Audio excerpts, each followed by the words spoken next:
చనిపోయారు అంటారు. ఓకే. లేదా వేరే వాళ్ళని ఏదన్నా మిలిటరీ ఇన్స్టాలేషన్ మీద చేస్తే కనుక it is the problem between Pakistan and militants and army regular operational thing అంటారు. అదే గనక మీరు ఒక టూరిస్ట్ మీద గనక దాడి చేసినట్లయితే దానికి విపరీతమైన చూడండి ద వే దే కిల్డ్. వాళ్ళు డైరెక్ట్గా చంపాలి అంటే డైరెక్ట్గా వచ్చి కిల్ చేయవలసినటువంటి అవసరం లేదు. దూరం నుంచి ఉండి స్నైపర్ షాట్ తీసుకుని వాళ్ళు చంపేసి వెళ్ళిపోవచ్చు. కానీ వాళ్ళు రిలీజియస్ యాంగిల్ లోపలికి తీసుకుని వచ్చారు, టెర్రిఫై చేసి చంపారు. టెర్రరిస్టులు అనడానికి కారణం ఏంటంటే భయభ్రాంతులకు గురి చేసి చంపారండి అక్కడ. అందులో మతం అనేటువంటి యాంగిల్ని కూడా తీసుకుని వచ్చారు. మతం అనేటువంటి యాంగిల్ తీసుకురావడానికి కారణం ఏంటంటే జిహాద్. వాళ్ళు జిహాద్ కోసం పోరాడుతున్నారు. మనం టెర్రరిస్టులు అంటున్నాం, కానీ వాళ్ళని ఏమని చెప్పి పంపిస్తున్నారు?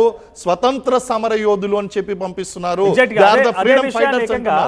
పాక్ ఉప ప్రధాని చెప్పుకొచ్చారు ఏమనంటే వారు అందరూ పోరాడేవారు స్వతంత్ర సమర యోధులు, వాళ్ళని మనం టెర్రరిస్ట్ అని పిలవకూడదు, వాళ్ళు స్వతంత్ర సమరయోధులు అంటూ మాట. అంటే భారతదేశం పైన దాడి చేసి ఇక్కడ సివిలియన్స్ చంపిన వాళ్ళని వాళ్ళు స్వతంత్ర సమరయోధులు అంటూ పోల్చడం ఎలా చూడాలి దీన్ని? వాడిని యుద్ధ ఖైదీ చేసినప్పుడు ఆడు స్వతంత్ర సమరయోధుడా లేకపోతే ఏంటి అనేటువంటి విషయం అప్పుడు చెప్తాడండి. యుద్ధం చేసి ఆ యుద్ధంలో ఖైదీగా పట్టుకొని వచ్చి ఉరిదీస్తే అప్పుడు వీళ్ళు స్వతంత్ర సమరయోధులా లేకపోతే టెర్రరిస్టులా అనేటువంటి విషయం. అసలు నాకు అర్థం కాని విషయం ఏంటి అంటే వీళ్ళు పెంచి పోషిస్తున్నటువంటి తీవ్రవాదాన్ని కంట్రోల్ చేసేటువంటి అధికారం, కంట్రోల్ చేసేటువంటి కెపాసిటీ పాకిస్తాన్కి ఎప్పుడో పోయింది. they are creating problem in their own Pakistan sometimes. అటువంటప్పుడు వీళ్ళు కాశ్మీర్నేమో భారతదేశం కబలించి వేసింది. భారతదేశం ఎక్కడ కబలించి వేసింది? నీకు అక్కడ క్లియర్గా కనిపిస్తుంది కదా. రాజా హరిసింగ్ పాకిస్తాన్ దాడి చేస్తున్నప్పుడు ఆయన స్వతహాగా జవహర్లాల్ నెహ్రూ గారికి అలాగే మన రాజా హరిసింగ్కి జరిగినటువంటి ఒప్పందం ఏదైతే ఉందో ఆ ఒప్పంద ఫలితమే ఈరోజు జమ్మూ కాశ్మీర్. దానికి ఆయన ప్రతిగా ఏం కోరుకున్నాడు? ఆర్టికల్ 370 ఇవ్వండి. ఆర్టికల్ 370 నేరుగా అడగలేదు, స్వయం ప్రతిపత్తిని ఇవ్వండి అని అడిగాడు. ఆ స్వయం ప్రతిపత్తిని మనం ఆర్టికల్ 370 రూపంలో ఆ రోజు కల్పించాం. నిజంగా ఘోర తప్పిదం అయిపోయిందండి ఆర్టికల్ 370 అనేటువంటిది ఇవ్వడం.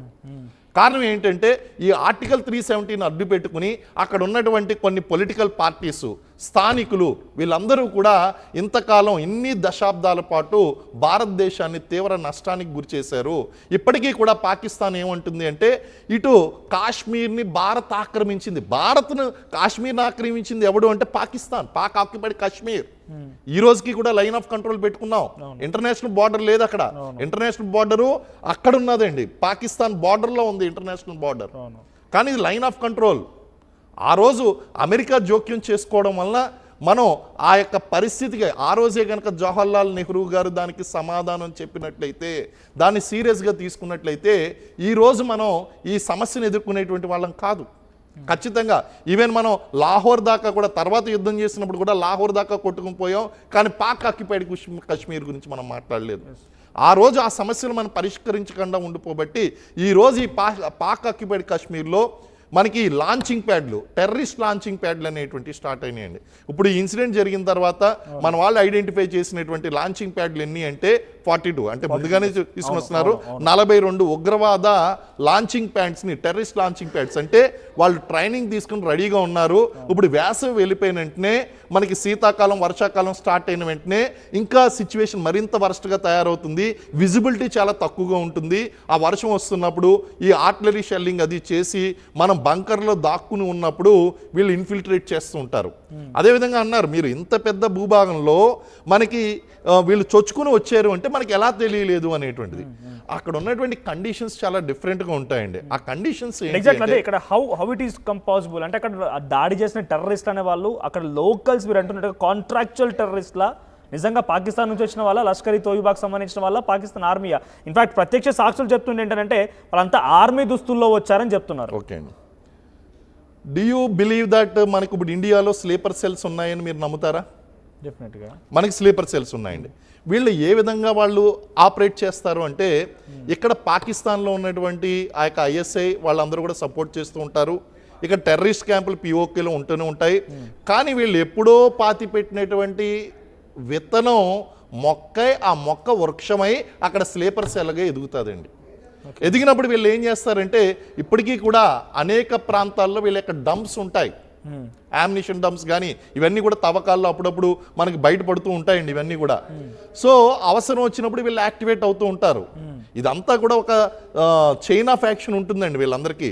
ఒక్కడే అక్కడ బయలుదేరడం ఇక లాస్ట్ వరకు అనే కదండి, అనేక చేతులు మారుతాయి ఇవన్నీ కూడా. లోకల్స్ కూడా సపోర్ట్ చేస్తూ ఉంటారు. అంత దాకా ఈరోజు మనం మాట్లాడుకుంటే శ్రీనగర్లో రాళ్ళు రువ్వుతూ ఉంటే, అంటే మిలిటెంట్ పారిపోతుంటే స్థానికులు రాళ్ళు రువ్వేవారు. అంటే వాళ్ళు ప్రో పాకిస్తానా యాంటీ పాకిస్తానా, ప్రో ఇండియానా యాంటీ ప్రో పాకిస్తానా అంటే వాళ్ళు ప్రో పాకిస్తాన్గా ఉన్నారు అక్కడ ఉన్నట్టు లోకల్స్, ముఖ్యంగా శ్రీనగర్ ఏరియాలో. శ్రీనగర్ ఏరియాలో ఏంటంటే వీళ్ళు జిహాద్ పేరుతో వాళ్ళ యొక్క మైండ్స్ని పొల్యూట్ చేసి ఉన్నారు. వాళ్ళు ఏం చెప్పారంటే ఇండియన్ ఆర్మీ ఇక్కడ మానవ హక్కులను హరిస్తుంది, మీ యొక్క జీవితాలను తారుమారు చేస్తుంది, మీకు ఎంతో హాని చేస్తుంది, రండి మా పాకిస్తాన్కి వచ్చేయండి, మిమ్మల్ని జాగ్రత్తగా చూసుకుంటాం. ఏముంది పాకిస్తాన్లో ఈరోజు? మనం 1950, 60, 70లో ఏ విధంగా అయితే జీవించామో అలాంటి ఆర్థిక పరిస్థితులు ఈరోజు పాకిస్తాన్లో ఉన్నాయి. మరి కాశ్మీర్ ఎందుకు డెవలప్ అవ్వడం లేదు? డెవలప్ కానివ్వడం లేదు. ఆర్టికల్ 370 వచ్చిన తర్వాత చాలా మార్పులు వచ్చినాయండి. దీనికి కొంత సమయం పడుతుంది. కాబట్టి ఈ లోకల్ యొక్క సపోర్ట్ కూడా ఉన్నది. స్లీపర్ సెల్స్ అనేవి పనిచేస్తూ ఉంటాయి. అలాగే అక్కడ ఉన్నటువంటి వాతావరణ పరిస్థితులు ఏదైతే ఉన్నాయో ఆ వాతావరణ పరిస్థితిలో there will be blind times and blind spots ఉంటాయండి. అంటే నేరుగా మీరు ఎంత అబ్జర్వ్ చేయండి, వాటిని తప్పించుకుని ఉండేటువంటి సందర్భాలు. మీకు ఇంకో విషయం చెప్తాండి, అసలు ఇన్ఫిల్ట్రేషన్ అనేటువంటిది ఎలా జరుగుతుంది అన్నదానికి ఒక one scenario, there are multiple scenarios are there, one scenario నేను ఎక్స్ప్లెయిన్ చేస్తాను మీకు. చూడండి, ఇక్కడ పాకిస్తాన్ బార్డర్, ఇటేమో ఇండియన్ బార్డర్, ఈ మధ్యలో అన్జులేటెడ్ గ్రౌండ్. మనం ఈ మొత్తం కూడా మనం ఈ కంచెతో కవర్ చేయడం అనేటువంటిది కుదరదు 100%. కాబట్టి ఏం చేస్తాం, మైన్స్ పెట్టి ఉంచుతామండి.